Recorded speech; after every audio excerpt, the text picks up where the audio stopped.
Hi అండి. ఇవాళ special వంట నేనేం చేసినా అంటే దొండకాయ పచ్చడి అనమాట. అయితే ఈ పచ్చడి అయితే సూపర్ ఉంటదండి. టేస్టీగా అద్దిరిపోయేలా అయితే చేసినా అనమాట. సింపుల్‌గా ఉంటదనమాట. ఎక్కువ ఇంగ్రీడియెంట్స్ ఏమీ లేకుండా సింపుల్‌గా ఎలా చేసుకోవాలనేది నా ఛానల్‌లో ఫుల్ వీడియో పెడతానండి. ఖచ్చితంగా మీరు కూడా ట్రై చేయండి. పచ్చళ్ళంటే ఎక్కువ ఇష్టపడేవాళ్ళు, కూరలైతే ఈ దొండకాయ అంటే ఎక్కువ ఎవరు ఇష్టపడరండి తినడానికైతే. పిల్లలైనా, పెద్దవాళ్ళకైనా దొండకాయ అంటే భయపడతారనమాట. ఎక్కువ తినరు. అలాంటి వాళ్ళ కోసమైతే ఇట్లా పచ్చడి చేసి పెడితే గనక ఇష్టంగా తింటారు. టేస్ట్ కూడా చాలా బావుంటదనమాట. రొటీన్‌గా కాకుండా నేను చేసే విధానంగా అయితే మీరు చేసి చూడండి. బావుంటది. ఈ పచ్చడనేది చపాతీ అయినా, దోస అయినా, రైస్ అయినా దేనికైనా బావుంటదండి. ఎప్పటికప్పుడు నా ఛానల్ మీరు ఫాలో అయితూ ఉండండి.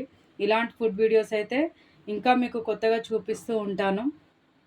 మరొక కొత్త వంటకంతో అయితే కలుద్దాం. ఓకేనా?